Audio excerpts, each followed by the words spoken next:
Hey, I'm Markia. Want to hear something scary?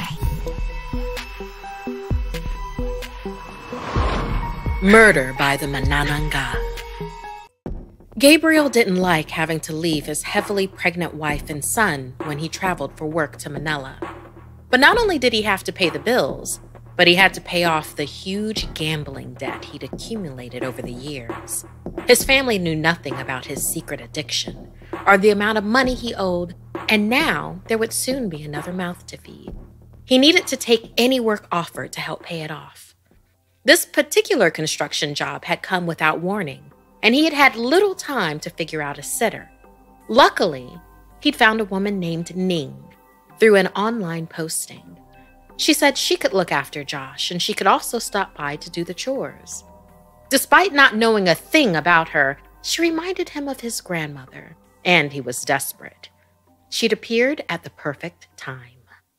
The first day Gabriel was away, Ning picked Josh up from school and made dinner. In the evening, Josh rubbed oil on his mother's feet and helped her to bed, like his dad had instructed him. After tucking her in, he looked back to make sure she was safe and comfortable. He smiled, and he went into his own room to get some rest.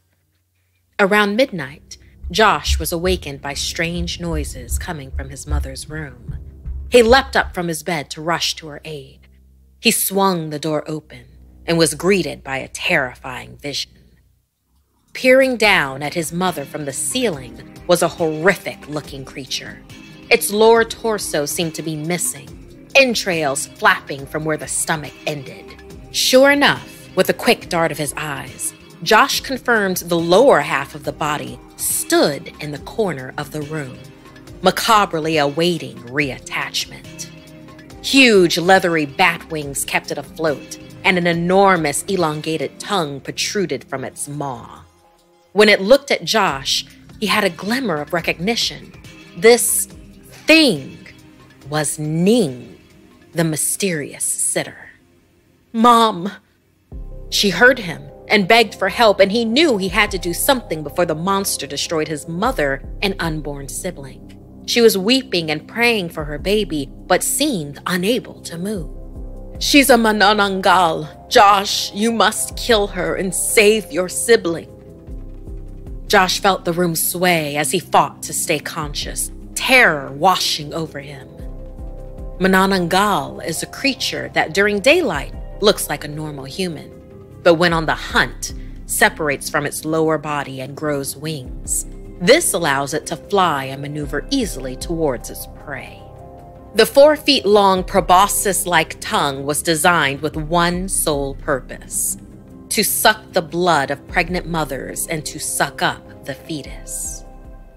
Despite his fear, he grabbed his father's baseball bat and began swinging at the beast's wings. It hissed at Josh with vampire-like fangs. He went in to hit it again, but this time it used its massive wing to knock him against the wall, the bat flying under the bed. Josh desperately searched for another weapon, but the monster was back over, tongue extended. She tried to cover her belly, but the creature used its human arms to pin her down. Josh panicked, sensing only one choice left. "Take me instead," he cried out, his voice cracking. "Leave my mom. You can have me, all my blood." "No," sobbed his mom, but the Manananggal was interested. It swung its wing at her face, knocking her out, then swooped over to Josh.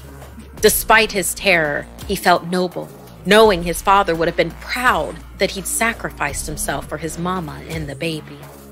The creature grabbed Joshua by the neck and bit, sinking in its fangs. Blood spilled all over them, splattering the walls, and then threw his body with such force, he smashed through the window, landing outside. Poor Josh was dead before he hit the ground. The Manananggal lapped up the residual blood, but was unsatisfied. It extended out its proboscis. Air whistled eagerly into the elongated tubular tongue as the monster headed back to the unconscious mom. As blood soaked the sheets, it took mere moments to suck the fetus out of the navel and swallow it whole, leaving the mother to bleed to death alone. The following morning, just a day after his departure, Gabriel entered his family's home. He walked about the living room, shouting for everyone. He had made a decision he was excited to share. He had postponed the job for now. Despite the pressure to pay the debts, it hadn't felt right to be away. He'd just have to continue hiding his gambling for now and somehow work extra hard once the baby was born. As he put his things down and wondered why no one was answering, he made his way to his wife's bedroom. As he fell to his knees in horror, gasping for air, Ning entered with a basket of laundry. She screamed and dropped it, running to console Gabriel, appearing as shocked as he was at the devastation. The massacre she, the Manananggal, had caused. For years after, Ning stayed, practically attached to Gabriel's side, a faithful housekeeper, a doting friend of the family, including when he remarried.